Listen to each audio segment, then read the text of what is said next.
দাদার বিড়ি তো জাইড়ে দিলি, এখন কি করবি? চল আজকে স্বামীর সাথে কাটাই দি। তাহলে আর বসে রয়েছিস কেন, ফোন দে। তুই কি আমারে ফুটপাতের মাস্তান ভাবছ? স্বামী, হ্যাঁ ক।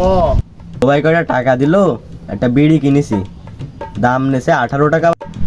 গায়ে লিখা রয়েছে বাইনচোদ। বাইনচোদ না, ব্যানসুন ব্যানসুন। তুই কনে তাড়াতাড়ি বর্ডারে চলে। আর তুই তো জানিস দামি বিড়ি খুব তাড়াতাড়ি ফুরোয়। তুই তাড়াতাড়ি আয়, নাই বলো ধরাই দিলাম। মেঘ না চাইতেই জল।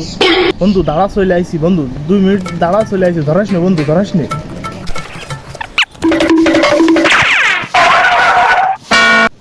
বাড়া তুই ধরা তো, ও কখন আসবে না আসবে না, আমার প্যানিক মাথায় উঠে গেছে, তাড়াতাড়ি ধরা। এদে লাইট দে, ধরাই দে। এই দাঁড়া দাঁড়া দাঁড়া দাঁড়া দাঁড়া